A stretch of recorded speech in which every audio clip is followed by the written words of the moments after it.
Welcome to Garden Delights. I'm Susan Howington, Family Consumer Science Agent with the Henry County Cooperative Extension, partnership with the University of Georgia Cooperative Extension. Today we're going to talk about apples, and we're also going to hear from Frank Hancock, our Agriculture and Natural Resource Agent, and I can't wait for you to find out more about what he's going to talk about. So we'll see you back in just a little bit on Garden Delight.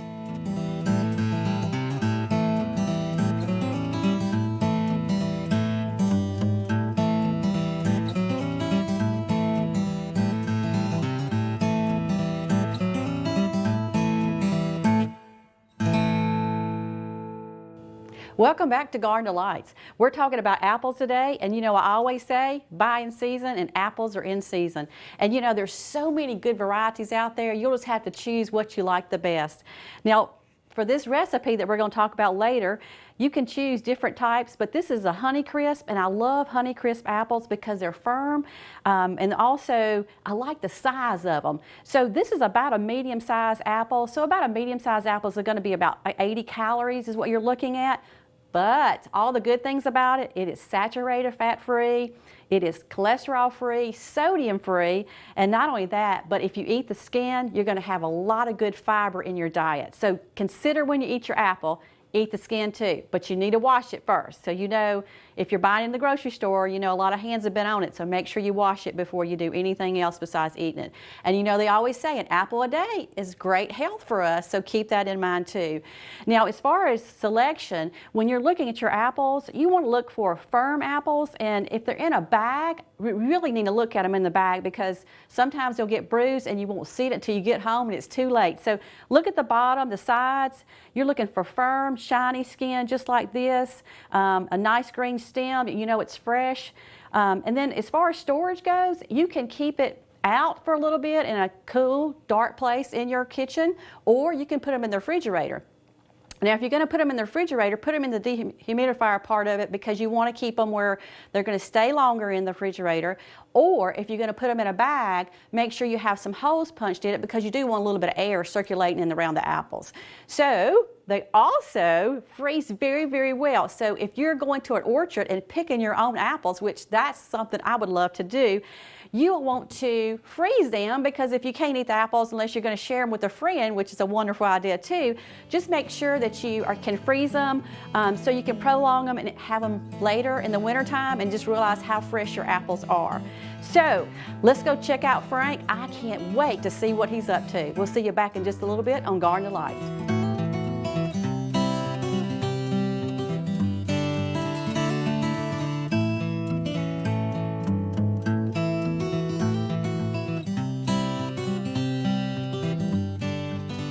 Okay, today we're back up here in the community garden. We're going to do something a little bit different today. We're going to talk about loofah. The thing I like about loofah is they spell it a lot of different ways. L-U-F-F-A, L-L-O-O-F-A-H. So it's one of those things that no matter how you spell it, it's still a gourd. Loofah is where loofah sponges come from. This is a piece of a loofah sponge out of one of these gourds. Some people, when they're real small, when the gourds are real small, eat them.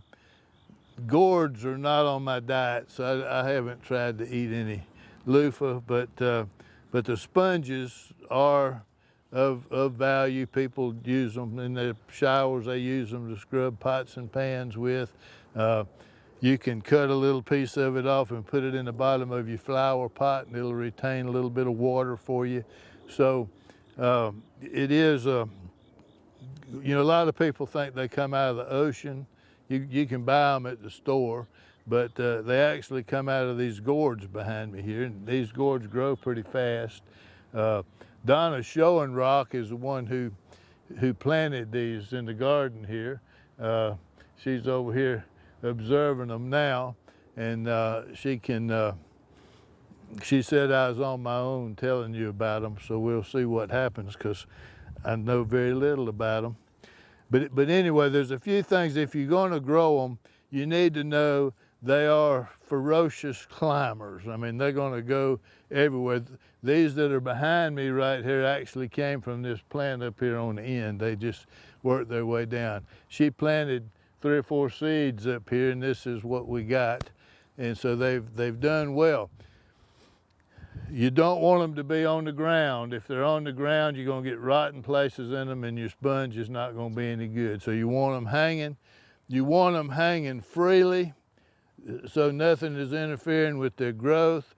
This one right here, you might notice, has gotten up against this fence, and it's starting to curl a little bit. So it's run into the fence right there that's causing that. There's another one that's right over here that actually started growing over here through the fence, and you can see how it just keeps on growing, but it can't hang down, so it's getting in a circle here, and that's not going to be a good sponge that comes out of that one when we get ready to harvest it.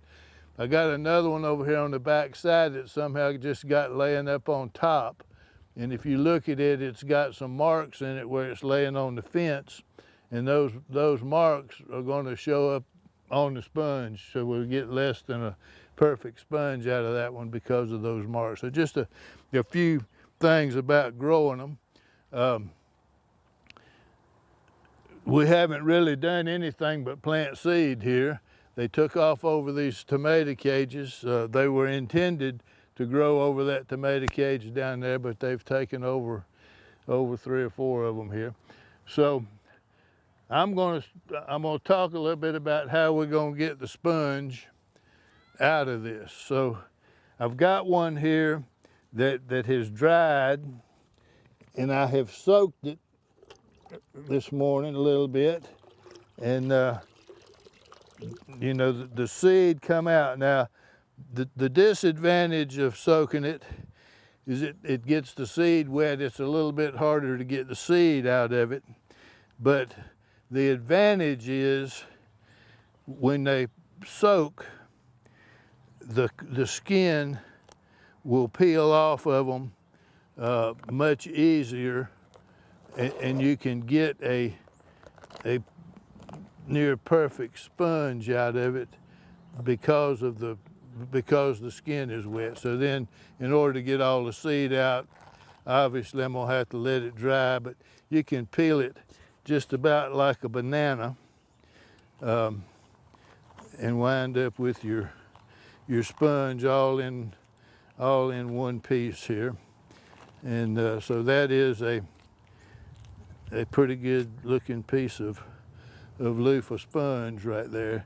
And you can see I'm still getting some seed out of it here, but it's a little easier when they're dry. Or at least we're going to find out, because I'm going to do a dry one for you here next. But that's one way. We'll put them in the bucket. We'll keep those seeds. I think that's going to be more seed than we're going to need, because this thing will take over the whole garden if we plant too many seeds. So there we have the dry loofah soaked, and the sponge that comes out of it. And we'll take a closer look at this in just a minute. Now I'm going to go down here and pick a dry one off of this vine, and we'll take a look at another way of peeling them.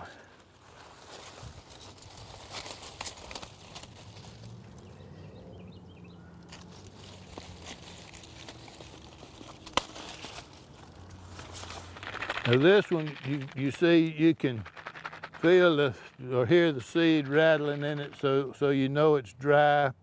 We got ants in our garden here. This plant is a good pollinator plant early in the season, but the ants like it too. So our pollinators, you'll see some bumblebees and some syrphid flies around here pollinating, but you'll notice they're working fast, because as soon as they land, they get surrounded by ants. And so we've got some better pollinators in our pollinator plants here in the garden.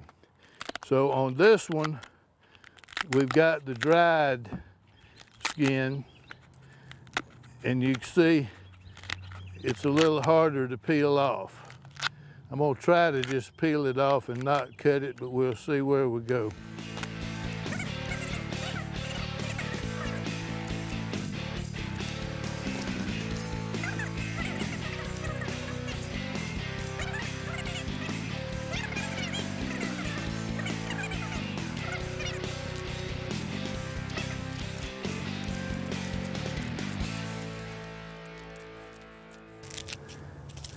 So based on this, my recommendation would be to soak them.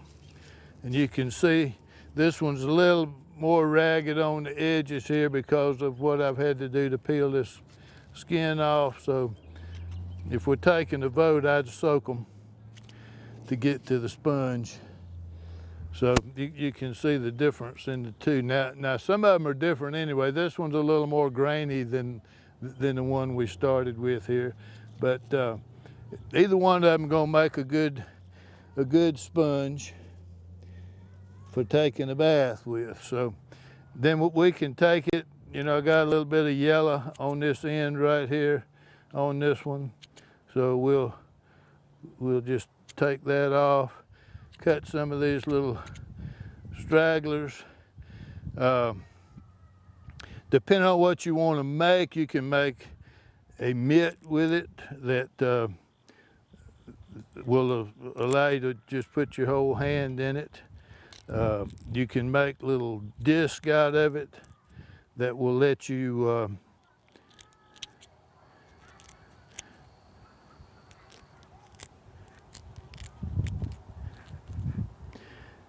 we're going to get to it here.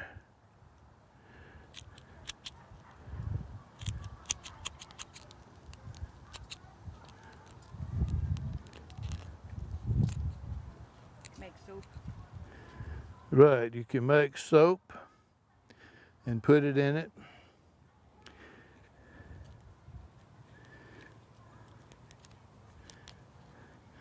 I can tell they will not hire me at the Loofa factory. Not with these scissors anyway. From there, I turn it upside down and shake the seeds out of it. Yeah, so we can, I don't know if you can see that or not, but we're getting some more seed out of it. And this is the one that was wet, so we expect to see an extra seed or two in there. In fact, both of them are wet now because my other one fell in the bucket. You can see it's got 3 cells here with the fibers in between. So we can cut that off, and you can make a little disc out of it, make some soap and put in it and use it that way in the shower. You can cut it open and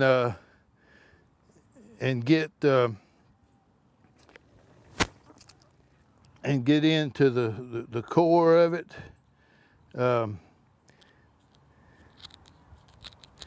These scissors are not cutting it like I want it to cut, so we're not going to belabor the point, but those are not doing much to it. I need some better scissors.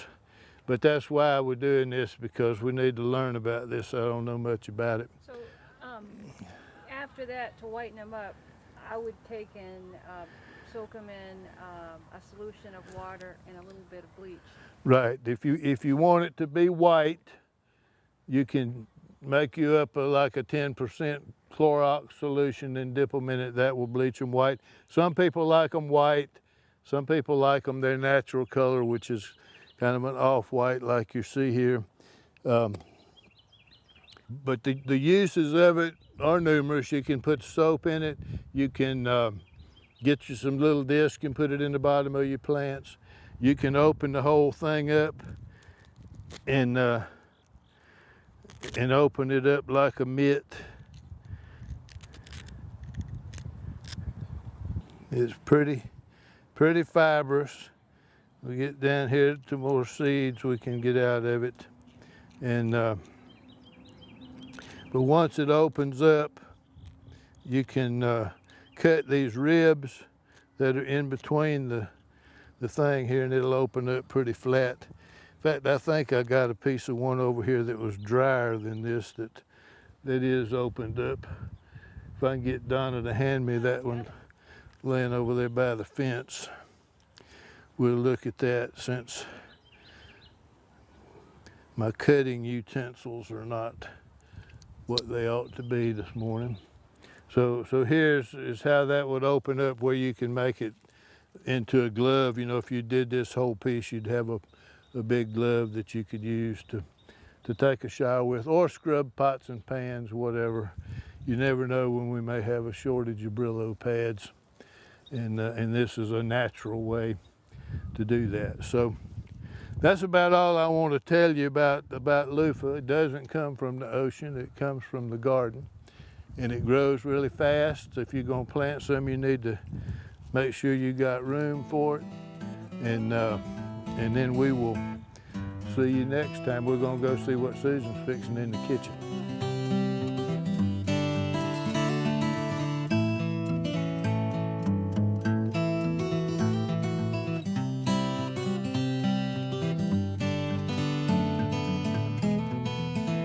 Welcome back to Garden Delight. I hope you learned a lot from Frank, but now it's time for the apple crumble. So I'm excited about making this. It's so easy, and when the apples are in and you're trying to figure out something to make, so easy, so easy. So let me just tell you what I have so far. And I talked about a medium apple is about 80 calories, and so for this recipe, it's going to tell you about 2.5 to 3 cups of apples. And I've chopped these up, and so the size you want is up to you. Just make sure it's the size that you think somebody can spoon and eat. But I'm going to finish up cutting this apple right here, and I will tell you this, I'm also going to add it, but notice my apple hasn't turned brown at all because I rubbed a little bit of lemon juice on the apple, and you know that when you put a little bit of ascorbic acid or like lemon juice on your apples, and anything else too, as far as fruit goes, it'll keep it from turning. So I'm just going to cut this one up real quick. And I already put the other half in, so you're just seeing me do the other half of it. And of course, I'm just going to run my knife down the middle of it to get all those good seeds away from it. And this is a Honey Crisp apple. And you can see, I don't know if you can hear as good as I can, but it's very crisp and it's firm, and that's what I like about these. And if you really like a tart apple, you might want to go with a Granny Smith or either a Macintosh apple. But I chose the Honey Crisp, and I'll tell you, I even like to bake with these, but I also just like to eat them just like they are. So I'm just going to chop this across. I'm going to try to do it all the way across. See if I can get that part of it. Then I'm going to get this a little bit smaller. And I'm just going to add this apple part to my bowl with my other apples. So we're going to do the apple part first, and let me just tell you what I have. I have a Pyrex dish here. It's already been sprayed with the vegetable spray, so whatever you like, you can spray that. So I already have that one ready. And then part of the apples, you're going to add, and this is going to keep it, and it doesn't really take away from the flavor. It does help it keep it so it doesn't turn as bad. And about 1/2 lemon is what this is. And what I'm going to do is go ahead and just push this in because the recipe is going to tell you about 1 tablespoon of lemon. So what I'm going to do is just kind of take it and run it around. And I know just from doing this that about 1/2 lemon is going to be about a tablespoon. So that's what I'm trying to get out of this. And I love these little things because you can really get the juice in there, and also you don't have to worry about the seeds. So that's what I like about it too. So that's about what I want for that part of it. So I'm just going to sit here to the side. Now the next thing I'm going to do is this. This is cinnamon, and this is brown sugar. And so this is about a teaspoon, and this is about a good tablespoon, a heaping tablespoon of brown sugar. So what I'm going to do is I'm going to dump this into here, and I'm just going to kind of push it around because this is going to go into the apple mix, and I want to make sure that my brown sugar is kind of mixed up with this, and this is just going to give it a little sweet but not too much, and it's also going to give that wonderful flavor of what I think in the fall is you can't beat any kind of cinnamon smell. So I'm just going to dump this on top of my apples like that, and then I'm going to stir this around. And all I want to do is just coat the apple. So that's what I'm doing, just to kind of give them a little bit of that brown sugar, a little bit of the cinnamon taste to them. And I don't want it overpowering. All I'm trying to do is just get a little taste to it. So once I have this done, that's pretty much what you have to do for the apple part of it. This is going to go at the bottom of your casserole dish. So I have that mixed up. And you'll see, once I start putting this in here, it just barely fills up the bottom part of it. So I'm going to set that there. I'm going to push these apples down because I want them to be firm down, because when I add the crumble part on top, that's going to be what I need to make sure that the apples get a lot of that of it. Okay, so that looks good. the next thing, I'm gonna leave the spoon here. I'm gonna add a little bit of this over to here. Let's see if I can clean up just a little bit of my mess. Let's see, there we go. And I'll switch this back around so it'll be in the middle of it. Okay, so now we're doing the crumble part of it. So this is all-purpose flour, and I'm going to go ahead and add it to the bowl. And this is about, you know, if you went over, but I wouldn't go too much over. This is about 3/4 of a cup of the flour. And then also you're going to add some salt, and this is about 1/8 of a teaspoon or 1/4, whatever you think as far as what you might like. This is about 1/4 of salt. And if you don't have plain flour, you can use self-rising. Just don't put the salt in because self-rising will have that salt in it. So next, I'm going to just kind of move this around just a little bit, stir in that salt. And then this is the sugar part of it. This is 1/3 of a cup of sugar, so it's not a whole lot. Because, you know, apples already to me have a great sweet taste.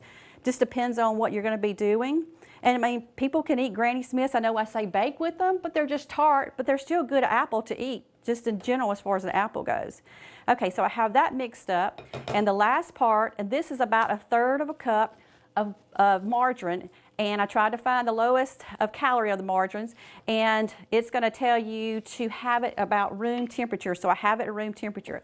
Now, an easy way to do this, I was going to say, is if you didn't want to do it with a pastry to move this around, you could put it in a Ziploc bag, all this, take your hands and just work it around, and then you could dump it out onto the top of this for your crumble. So it's either way if you don't want to get your hands messy, or if you don't want to get a bowl messy. So it's an easy way to do it. But what I'm going to do right now is I want to incorporate the margarine into the flour mixture. So I'm going to kind of do that because I want the butter to be all around the apples when I pour this on top. And if you can see, this is so easy to do and very quickly to do. So if somebody's coming over and you have some apples and you're thinking, what can I do? This is an easy thing to do just to have a little sweet, like after for dessert or just for the afternoon while everybody's visiting with you. So just think about it that way. And I love this little pastry because cutting through it, because it really helps make the little crumbles with the flour. And I don't want to say pea size, but it does help. It does kind of get through there. I'm going to keep moving around because I really want to make sure that it's all the way down to the bottom of that. So I'm turning my bowl because, you know, things get to the side, and I want to make sure it's all worked in really well so it's all incorporated all through that flour. Now, the one thing when you do work with a pastry, you're going to have something to kind of work it back off. And it's pretty easy. It's not hard. But I think that's what I want. So I'm going to stick this over here. I'm just going to kind of move this around just to make sure all my bottom part has a little bit of that mixture of that margarine in it also. So this is pretty easy. So now what I'm going to do is I'm going to work toward the center of it, because what I want to do is kind of spread it out and make sure it goes all the way out to the edge. So once I have this, and you can see this is not going to be like an apple pie, because all we want is a little bit of a crunch on top of your apples. And so you can see I'm just going to kind of work the middle out to the edge, just like this.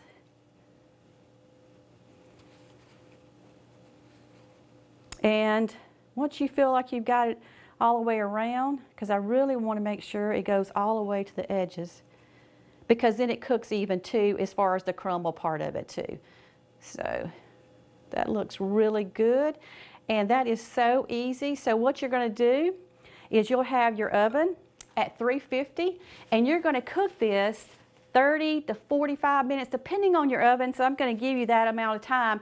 And what you want to do is make sure is the top of it's kind of a brown, kind of a golden brown. You don't want it too burnt. All you're trying to do is soften those apples up just a little bit with that cinnamon and that crunch.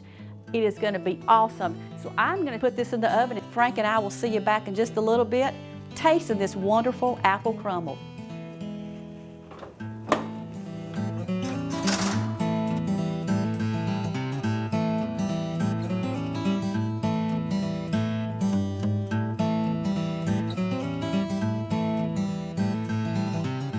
Welcome back to Garden Delights.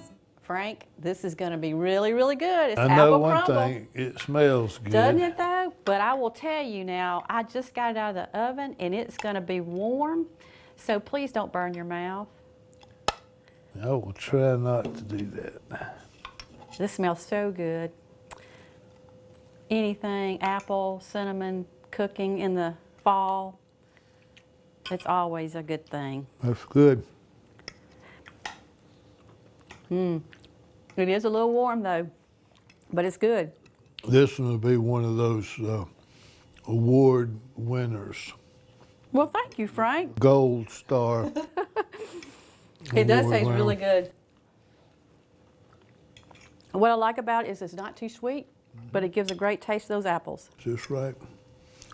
You know, I got some loofah over here we can wash dishes with in a little while. I know, and I'll be glad to let you do it too. This is really good. I said we. I noticed that. What were you trying to say, that I need to help you? But we also made a little soap. And poured it in the loofah, and so now you got your exfoliating fibers right in your little bar of soap. There you go. So it all just happens at the same time. I'm just fascinated with what y'all did with that gourd. Well, one thing I didn't do to it, I didn't cut it. The scissors I took up there would not They just didn't want to act right. would not cut it, so we had to cut it after the fact. In fact, here's one we were trying to cut. You see, this will make you like a little mitt so you can wash yourself off in the shower. There you go. And but I had to cut it when we got back over here. You're going to love this recipe. Check out the website. You're going to write it down for word. It is so good.